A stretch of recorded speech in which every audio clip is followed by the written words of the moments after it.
नमस्कार दोस्तों, कैसे हो आप लोग। आई होप अच्छे ही होंगे। दोस्तों थोड़ा सा गैप के बाद अपनी वीडियो आ रही है। क्या हुआ था, कुछ प्रॉब्लम थी, इस वजह से मैं वीडियो नहीं बना पा रही थी, बट हम फिर से स्टार्ट करते हैं। आज हम पढ़ाने वाले हैं शीत युद्ध। आज हम पढ़ेंगे शीत युद्ध का दौर, जो अपने अगर क्लास की बात करूँ 12th क्लास से स्टार्ट हो जाता है। और इसका मीनिंग तो और छोटी क्लास में भी मिल जाएगा आपको, 10th में भी मिल जाएगा, बट चैप्टर है अपना 12th क्लास में पॉलिटिकल साइंस की बुक में।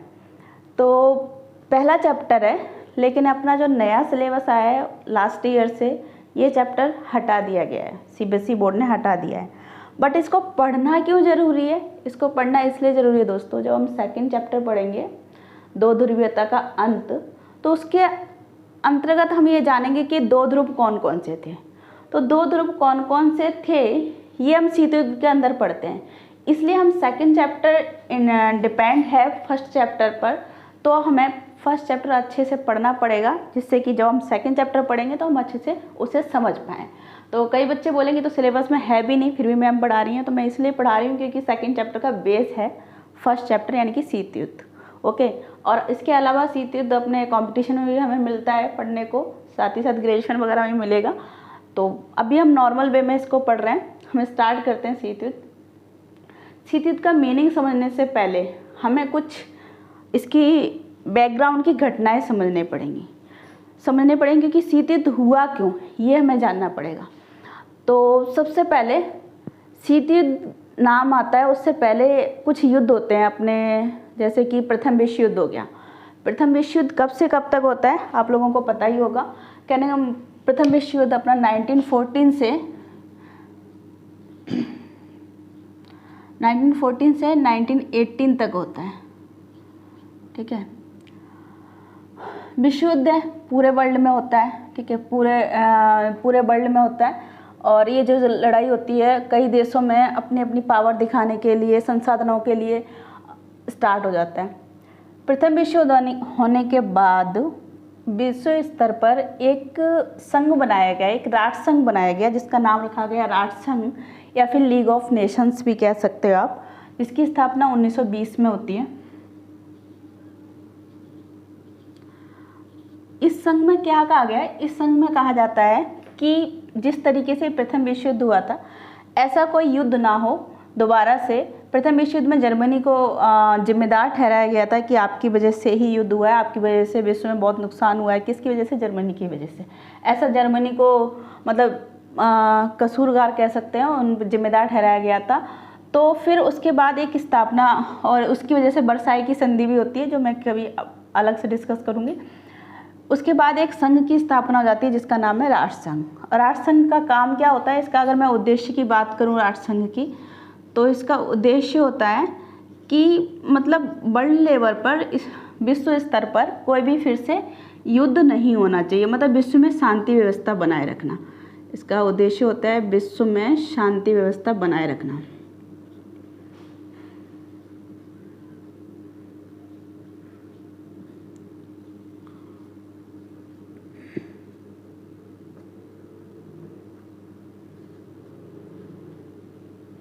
विश्व में शांति व्यवस्था बनाए रखना।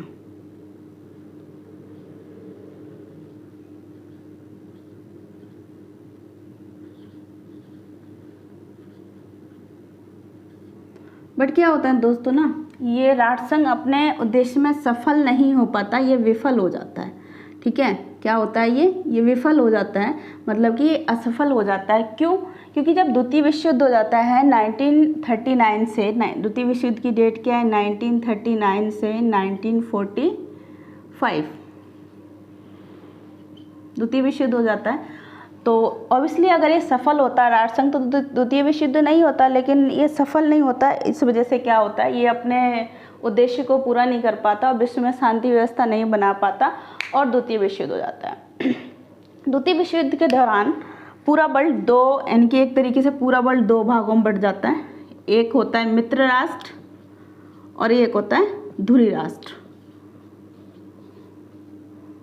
मित्र राष्ट्र और धुरी राष्ट्र।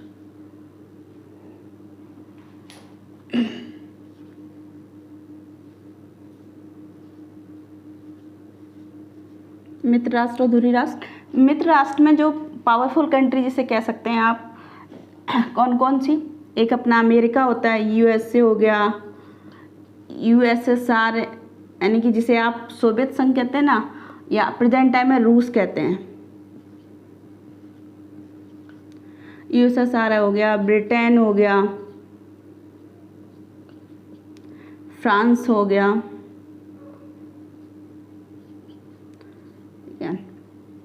मतलब जो पावरफुल कंट्री होती है ना वो कहाँ होती हैं? ब्रिटेन, फ्रांस, यूएसएसआर और कौन होता है, एक दो कंट्री और होंगी इसमें, मित्र राष्ट्र में होती हैं। लेकिन धुरी राष्ट्र में जर्मनी, जापान और इटली होते हैं। क्या होते हैं? जर्मनी, जापान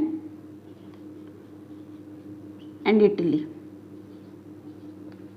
ठीक है।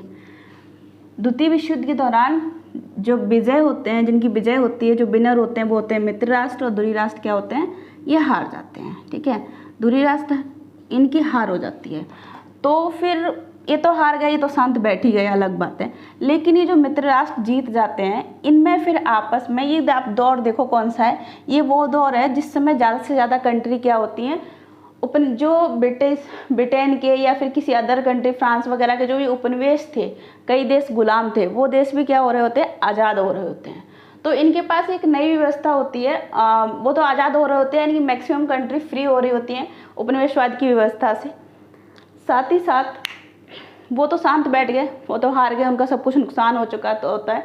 मैं द्वितीय विश्व युद्ध की एंडिंग कहाँ होती है? जब लास्ट टाइम में यूएसए, जापान की एक जगह होती है नागासाई, हिरोशिमा और नागासाई, वहाँ पे little boy of fat man के नाम से 2 बम गिराते हैं 1945 में, और वो बम इतने घातक होते हैं कि उनका असर आज तक भी वहाँ पे देखा जा सकता है। वहाँ पे आज तक भी जब किसी बच्चे का जन्म होता है तो उसके शरीर में कोई ना कोई विकार पैदा होता है, मतलब उसके शरीर में कोई ना कोई कमी होती है, या उसका पैर खराब होगा, स्किन खराब होगी, मतलब कुछ भी प्रॉब्लम होती है। मतलब बम का अभी तक, जो एटॉमिक बम गिराए गए थे, उनका अभी तक असर है। तो कहने का सेंस ये है कि जापान में जब हिरोशिमा नागासाकी पर यूएसए बम गिराता है, इसके साथ ही द्वितीय विश्व युद्ध की समाप्ति हो जाती है और मित्र राष्ट्र जीत जाते हैं। अब विश्व स्तर पर इनके अंदर क्या होता है? एक कंपटीशन की भावना आ जाती है। एक कंपटीशन की भावना आ जाती है कि विश्व में सबसे बड़ा कौन है। मतलब कि देखो, ब्रिटेन तो बहुत सारे देशों को उस समय आज़ाद कर रहा होता है, तो ये इतना ज़्यादा विश्व में फिर से हावी होने की कोशिश नहीं करता। फ्रांस इतना बड़ा नहीं होता कि यूएसए और यूएसएसआर को टक्कर दे सके, तो ये भी शांत बैठा होता है। लेकिन यूएसए और यूएसएसआर आपस में कंपटीशन करने लगते हैं।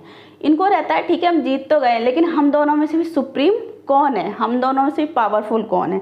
और इनके बस इसी पावरफुलनेस की, यानी कि वर्चस्व की लड़ाई होने लगती है। और लड़ाई होने लगती है तो इससे पहले हमने एक चीज़ यहाँ पे नहीं लिखी है, मैं आपको बताती हूँ। इससे पहले क्या होता है, शीत युद्ध के होने से पहले मैंने एक छोटी सी वीडियो भी बनाई थी यूएनओ के बारे में, आपने शायद देखी भी होगी। यूएनओ, यूनाइटेड नेशनल ऑर्गेनाइजेशन, संयुक्त राष्ट्र संघ, जिसकी स्थापना 24 अक्टूबर 1945 को होती है। ठीक है। जो उद्देश्य राष्ट्र संघ का होता है वही उद्देश्य इसका होता है। क्या उद्देश्य? विश्व में शांति व्यवस्था बनाए रखना। बट अब जो यूएनओ बना है उसमें पावरफुल कंट्री होती हैं और उनका एक दृढ़ निश्चय होता है। इन्होंने कहा कुछ भी हो जाए लेकिन हम युद्ध नहीं होने देंगे, युद्ध नहीं होने देंगे। तो जब आपस में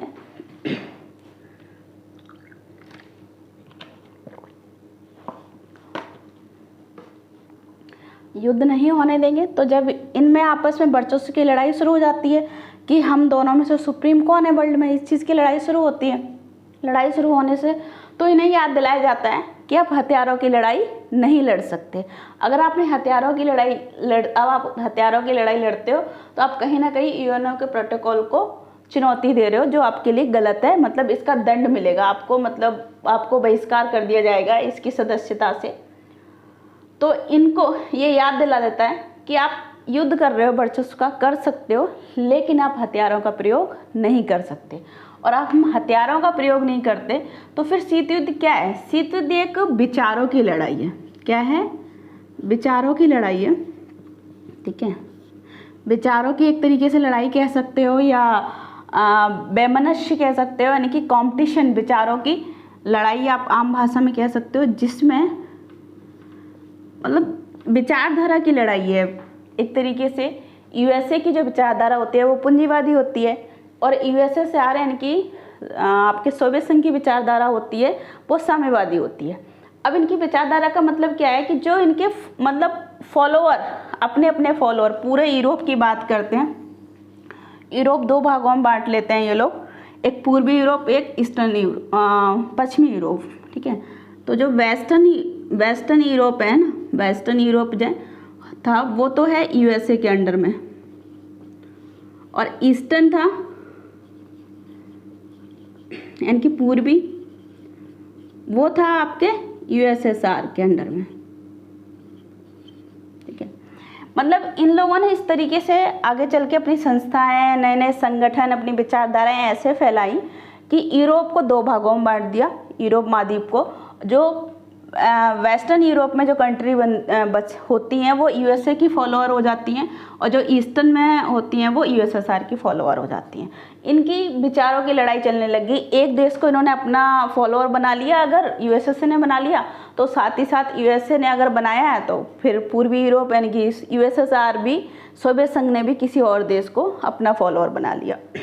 मतलब अपना वर्चस्व दिखाना इन्होंने शुरुआत कर दी। तो इस तरीके से शीत युद्ध को और ज़्यादा मैं अच्छे से डिफाइन करूँगी, इसकी डेफिनेशन लिखवाऊंगी नेक्स्ट वीडियो में। बट उसके बाद शीत युद्ध होता है तो विचारों की लड़ाई होती है। अब लड़ाई होने के लिए कोई तो टॉपिक चाहिए, तो बहुत सारी घटनाएं होती हैं। उसमें से सबसे पहली घटना होती है जिसका नाम है क्यूबा मिसाइल संकट। क्यूबा मिसाइल संकट जो है आपका 1962 में हो जाता है। क्यूबा मिसाइल संकट को मैं अच्छे से समझाने की कोशिश करूंगी। अब इसमें जगह ही नहीं है, तो नेक्स्ट वीडियो में हम क्यूबा मिसाइल संकट को समझेंगे। और जितना मैंने आपको अभी समझाया है आई थिंक सो समझ में आया होगा। मैंने बस इतना सा बताया कि शीत युद्ध के होने से पहले शीत युद्ध के रूप में ही क्यों हुआ, युद्ध के रूप में क्यों नहीं हुआ, मतलब हथियारों का प्रयोग शीत युद्ध में क्यों नहीं किया गया, ये मैंने समझाने की कोशिश की है। तो शायद आपको समझ में आ गया होगा क्यों नहीं किया गया। क्योंकि यूएनओ था, यूएनओ ने कहा आप लड़ाई लड़ रहे हो लड़ लो, लेकिन आप हथियारों का प्रयोग नहीं कर सकते, आप मेरी भी इज्जत करो। अगर आप हथियारों का प्रयोग करोगे तो कहीं ना कहीं मेरी वैल्यू खत्म हो जाएगी। मेरा काम है विश्व में शांति व्यवस्था बनाए रखना, और शांति व्यवस्था बनाए रखने के लिए सबसे पहले हथियारों का मतलब कम से कम या परमाणु बम का प्रयोग नहीं करना है। तो उन्होंने उनके भी प्रोटोकॉल का ध्यान में रखते हुए युद्ध लड़ा, विचारधारा की लड़ाई लड़ी। लेकिन वो कैसे लड़ी, मतलब कोई रक्त रंजित युद्ध नहीं हुआ, सिर्फ विचारों की लड़ाई हुई। अपने अपने फॉलोअर बढ़ाए, अपनी अपनी शक्ति बढ़ाई, उसके बढ़ाने के तरीके बहुत सारे घटनाएं हुई हैं। तो सबसे पहली घटना होती है क्यूबा मिसाइल संकट, जो हम नेक्स्ट वीडियो में पढ़ते हैं 1962 में, ठीक है। नेक्स्ट वीडियो में उसको पढ़ेंगे। और इसमें जो याद करने कंपटीशन के लिए प्रथम विश्व युद्ध कब हुआ, द्वितीय विश्व युद्ध कब हुआ, राष्ट्रसंघ की स्थापना कब हुई, और क्या कहते हैं मित्र राष्ट्र और ध्रुवीय राष्ट्र में कौन, जब शीत युद्ध होता है तो शीत युद्ध में मित्र राष्ट्र और ध्रुवीय राष्ट्र के कौन कौन से देश थे, ठीक है। और द्वितीय विश्व युद्ध की समाप्ति कैसे होती है, मतलब जैसे कि अब मैंने बताया कि जापान पर बम गिराता है कौन, यूएसए। तो इन सब चीज़ों को आपको थोड़ा सा याद रखना है। फिर क्यूबा मिसाइल संकट कब होता है ये याद रखना है, कैसे होता है, क्या क्या होता है, ये हम नेक्स्ट वीडियो में पढ़ेंगे। ओके, धन्यवाद।